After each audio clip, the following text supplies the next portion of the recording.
Sans Mbappé, on retrouve enfin des duos au Real Madrid. Sans Mbappé, notre numéro 9 est beaucoup plus fort. Il est utile dans le jeu, il ouvre les espaces, il joue en remise. Sans Mbappé, on encaisse moins de buts, on gagne plus de matchs et on a enfin un leader sur le terrain du nom de Vinicius. Sans Mbappé, les joueurs de l'équipe rivale se lèvent et nous applaudissent.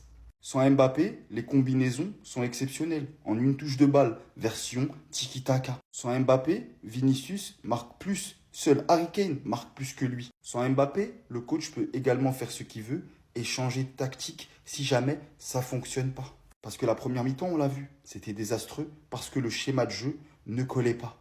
Et on a pu passer en 4-3-3. Chose qui aurait été impossible avec Mbappé parce qu'on aurait dû lui demander d'aller à droite et il n'aurait pas voulu. Et comme je le dis, hein, les hommes mentent, mais pas les chiffres. La deuxième mi-temps, Arbeloa fait un changement, changement gagnant.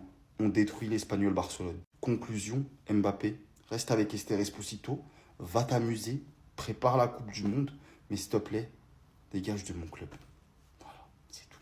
Je baisse les armes. Là, on peut plus rien dire. En l'absence de Mbappé, Vinicius qui vient nous sortir la meilleure version de lui-même, alors que son premier but en lui-même est signé par une énorme individualité de sa part, humiliant d'une autre part à ses adversaires et envers ce qu'il leur a fait subir, les faire asseoir de cette manière et venir marquer, enchaînant par ce deuxième but. Et comment ne pas penser au plus beau jour que ces deux mecs ont connu ensemble sur le terrain 3 saisons avant, lorsque Vinicius se projette, envoie le ballon à Bellingham qui est en pleine surface, réceptionne et talonnade sur Vinicius qui se reprojette, sachant que dans la surface, il y a Franco Mastantuono, il y a aussi en bas Gonzalo Garcia qui essaye d'occuper le terrain pour 2-1, avoir les défenseurs sur eux, et au cas où le ballon retombe. Mais vu que Vinicius est dans sa forme stratosphérique, il bombarde. Ce qui cause le 2-0 maintient le Real Madrid dans le championnat, même si c'est cause perdue. Je porte énormément Mbappé dans mon cœur, parce que pour moi, il y a large possibilité que tout le monde soit épanoui ensemble dans cette équipe. Mais il est aussi clair de se dire qu'avec cet alignement, le Real Madrid joue très très bien.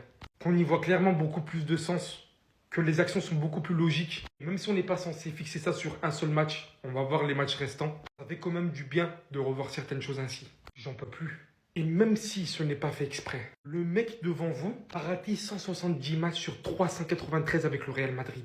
Et aujourd'hui, il ressort une énième fois, encore une fois, pour une blessure apparemment musculaire. Mais Ferland Mendy, on ne doute pas de ton niveau. Quand tu es disponible à un minimum de niveau, t'es top 3 facile des meilleurs à ton poste. Mais si on ne peut pas compter sur toi, qu'est-ce que tu veux qu'on fasse? Les blessures sont des choses qui ne se contrôlent pas. Mais nous aussi, on se demande d'un côté aussi, si au bout d'un moment, tu fais les efforts pour essayer de diminuer ça. La saison Prime où Carvajal méritait le ballon d'or autant que Vinicius, Bellingham, tout ça, il disait par exemple que lui, il avait arrêté de manger des lipides. Et d'un coup, les blessures se sont arrêtées. Dembélé, c'est de même. Depuis qu'il est arrivé au Paris Saint-Germain, c'est plus du tout les mêmes blessures qu'il a connues au Barça. Aujourd'hui, nous les supporters, on se demande en fait s'il n'y a pas non plus une certaine remise à question à avoir aussi ton côté. Je m'en fous actuellement de cette saison. Je pense actuellement à celle qui arrive et on veut t'avoir au plein niveau. Parce qu'encore une fois, on sait que tu es l'un des meilleurs à ton poste. Mais sois avec nous. Je sais que c'est facile à dire comme ça, mais sois avec nous. Le Real Madrid qui gagne un match de football sans Kylian Mbappé, quelque chose de nouveau? Non.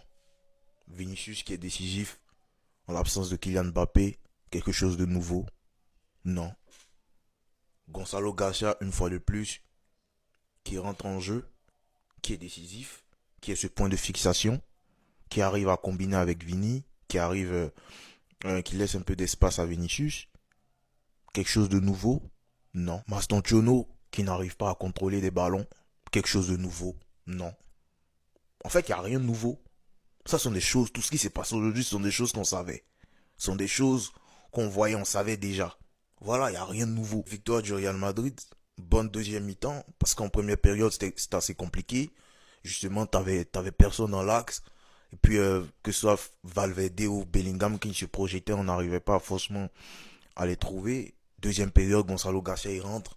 Ça nous fait beaucoup de bien. Ça fait beaucoup de bien à l'équipe. Tu vois, sur le premier but, il est sur point de fixation. Il arrive à combiner avec Vinicius. Après, Vinicius en seconde période. C'est exceptionnel tout ce qu'il réalise. Vinicius qui finit bien la saison, qui est dans une bonne forme. Il y a la Coupe du Monde qui approche. Je pense que les Brésiliens, quand ils ont vu ce match, ils étaient contents, ils étaient fiers. Ils ont ralenti le titre du Barça. Peut-être que ça sera le match prochain au Classico. Peut-être pas. Peut-être que ça va bien se passer au Classico. Je sais pas, peut-être que le Barça va prendre le titre. Enfin, le match qui va suivre. Tout compte fait, le Barça sera champion. Finalement, le football devient simple quand tout le monde est à son poste, quand tout le monde fait son travail sur le terrain.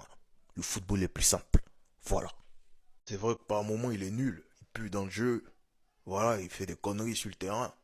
Mais les gars, même dans une saison catastrophique, où il n'a pas forcément été époustouflant, ce mec, je crois, il est à plus de 20 goals et plus de 10 passes D. Donc, lui, il ne fait pas que marquer, il délivre aussi des bons ballons à ses coéquipiers. Après, je ne sais pas pourquoi on veut réinventer les choses avec lui. Vinicius, on sait comment ça fonctionne.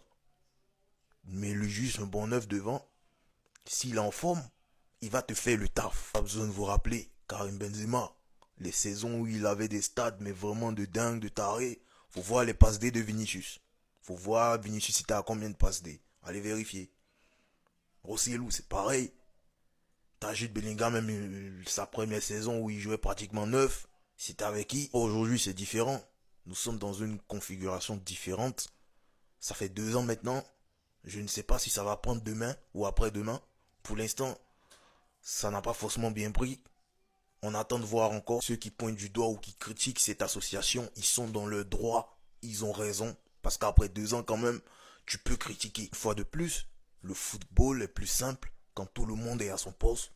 Et tout le monde fait son taf. Pendant que Vini nous montrait c'est qui le boss dans cette équipe, Mbappé vient de faire son retour à Madrid après ses vacances. Encore une fois, en son absence, on voit un Real Madrid qui s'est joué au football. Vini qui fait une combinaison avec un vrai numéro 9 en point de fixation, avant de faire du gras aux défenseurs et de les envoyer à la maison. Sur le deuxième but, il vient envoyer le ballon en lucarne sur un geste de classe internationale. Tellement les supporters, ils étaient choqués, ils se sont mis à l'applaudir. On peut commencer à se poser des questions parce qu'encore une fois, c'est une victoire sans Mobutu. Sur les 2 buts, c'est 2 combinaisons avec des joueurs qui lui permettent de se mettre face au but. Et le problème avec Mbappé, c'est que tu le verras jamais parce qu'il est jamais au bon endroit. Alors qu'il n'était pas là dans un premier temps, Madrid avait connu 4 victoires de suite. Dès son retour, Madrid a directement perdu la Ligue des Champions et la Liga. Et pendant ce temps, il a trouvé le moyen d'aller prendre des vacances avec sa baby en Italie. Et pourtant, on dirait bien qu'il est plus un problème qu'une solution pour cette équipe. Kylian, il est peut-être un joueur fantastique individuellement, mais j'ai l'impression qu'il est maudit, les gars. Attention parce qu'on va commencer à se poser de vraies questions pour la saison prochaine. Bientôt le Classico face au Barça au Camp Nou et on sait toujours pas s'il sera présent. Mais pendant ce temps, j'ai l'impression que ce soir, Vini, il avait à cœur d'envoyer un vrai message. N'hésitez pas de votre côté à me dire ce que vous pensez de la situation, sinon en attendant, c'était votre Casillas pour un nouveau banger. Il vient tout simplement de sauver le Classico, parce que sans cette victoire-là, comme vous le savez, le Barça aurait été champion. Et aujourd'hui, malgré qu'on ait très mal commencé la rencontre, il y a qu'à voir les statistiques, il y a eu seulement 2 tirs cadrés dans le match en première mi-temps, un pour l'Espagnol et un pour nous. Donc comme vous l'avez compris, on a eu énormément de mal à se créer des occasions. En plus de ça, Vinicius et Brahim Diaz qui est censé être nos 9, et bah Vinicius passait son temps sur le côté gauche comme d'habitude, parce que malheureusement aujourd'hui, Brahim Diaz n'était pas dans son jour. Jude Bellingham donnait tout, c'était d'ailleurs l'un des joueurs les plus en forme en première mi-temps, lui et Tchouaméni. Sauf que malheureusement pour nous, l'Espagnol était beaucoup trop bien en place défensivement. Sans parler du fait qu'on ait perdu Ferland Mendy dès la 10e minute sur blessure. Malheureusement lui aussi je l'aime bien, mais son cas commence à devenir critique. Le frérot depuis le début de la saison n'arrive plus à enchaîner ne serait-ce que 2 matchs. En deuxième mi-temps, on a Gonzalo Garcia qui rentre à la place de Brahim Diaz. Personnellement je m'attendais à ce qu'il soit titulaire aujourd'hui, étant donné que Kylian Mbappé n'était pas là. Le gars il rentre même pas 5 minutes, il se propose en appui pour Vinicius. Vinicius lui fait la passe, remise dans la surface. Et là t'as Vini qui vient terminer 2 défenseurs avec juste une feinte, puis enchaîne avec son but. Quelques minutes plus tard, c'est reparti, il refait à peu près la même action, mais cette fois-ci avec Jude Bellingham. Il fait la passe à Jude Bellingham qui était bien placé dans la surface, remise en talonnade. Et là, comme sur le premier but, Vinicius rentre à la surface et il vient terminer le boulot. Vous voyez qu'il n'en demande pas beaucoup, il a besoin que de ça. Une présence dans la surface, quelqu'un avec qui combiner. On l'a vu ça avec Karim Benzema. C'est beaucoup plus facile quand il y a quelqu'un avec qui combiner, quand il y a quelqu'un avec qui jouer. Peut-être que Kylian Mbappé, lui, n'a pas besoin de ça, mais Vinicius, lui, il en a besoin. Maintenant, comme vous l'avez compris, tout va se jouer pour le FC Barcelone au Classico. Le Barça n'est pas encore champion. Et au final, tout va se jouer pendant le Classico. Avant de poursuivre le débrief, n'hésitez pas à venir sur YTB. C'est là où le débrief sera fait. Voilà, on va parler un peu de tout, ce que j'imagine un peu pendant le Classico. Dans le bien, dans le bueno, je compte sur vous. J'en ai marre de me répéter systématiquement et c'est toujours la même chose. On a tous eu raison sur un truc. C'est qu'il faut ce putain de numéro 9. La première mi-temps, je préfère oublier la famille. Et même le début de la deuxième période, voilà, on a été dominé, il y a eu pas mal de pression, on a été acculé. Quand il y a eu la rentrée de Mastantuono et de Gonzalo Garcia, on a vu qu'il y avait une meilleure utilisation de l'espace, qui a débridé complètement un joueur comme Vinicius. Doublé là aujourd'hui. Il a montré tout son potentiel. D'ailleurs, même Bellingham a eu beaucoup plus de liberté quand même dans le jeu, beaucoup plus de cohérence devant lui. On n'a jamais dit que Gonzalo Garcia était un meilleur joueur que Kylian Mbappé. Mais simplement dans les déplacements, en tant que numéro 9, il le fait mieux que Kylian Mbappé. Ce qui fait en sorte de ne pas handicaper les coéquipiers qui sont autour de lui. En tout cas, la priorité quand même, c'est de trouver une solution sur Mendy. Parce que là, ça ne va pas. Au final, ouais, t'es bon défensivement, il n'y a pas de souci. Mais blessure sur blessure, dans un club comme le Real Madrid, voilà, il nous faut de la fiabilité désormais.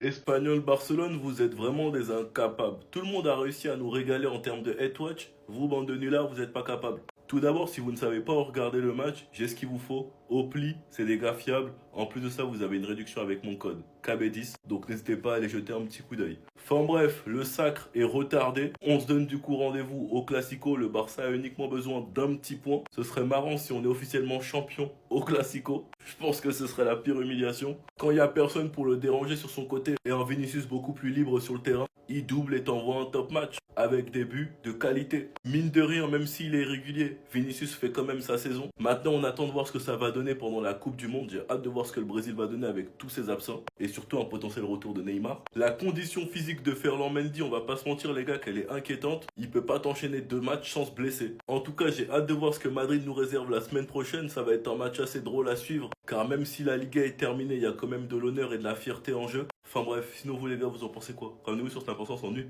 Les gars, le Real a fait son choix. Ils avaient le choix entre perdre le titre à Barcelone ou perdre le titre à Barcelone. Ils ont choisi de perdre le titre à Barcelone au Camp Nou. En fait, ça va être la meilleure manière de fêter la Liga. Imaginez-vous, vous gagnez la Liga, vous gagnez votre championnat face à votre ennemi de toujours, lors d'un Classico. Bon, il va falloir que Barça gagne ce match. Mais si le Barça gagne, le Barça va fêter le titre dans son stade, devant le Real Madrid. Les joueurs madrilènes vont devoir faire une aide d'honneur. Et d'ailleurs, c'est pour ça que Mbappé il est blessé, parce qu'il voulait pas faire la aide d'honneur. Bref, ça c'était une parenthèse. Et pourtant, le Real, ils auraient pu perdre aujourd'hui. Hein. Ils faisaient juste un match nul. C'est bon, le titre, il était accordé au Barça. Mais ils ont gagné 2-0. Donc, ça va fêter la Liga au Camp Nou. On leur a laissé le choix. Hein. Ils avaient le choix, soit Barcelone, soit Barcelone. Ils ont choisi Barcelone. Donc, va falloir assumer. Là, il y a 11 points d'écart. Il reste 4 matchs. Ça veut dire 12 points. Donc mathématiquement, si le Barça perd tous ses matchs et le Real gagne tous ses matchs, le Real peut être champion. Mais comme on sait tous que ça va pas être le cas, rendez-vous le 10 mai prochain. Rendez-vous le 10 mai. Le 10 mai, sortez les pop-corn, posez-vous sur votre canapé et savourez pendant 90 minutes. Et on verra à la fin s'il y a une aide d'honneur ou pas, ou si les Vini, tout ça, ils vont faire les nerveux, ils vont insulter tout le monde, etc. On verra.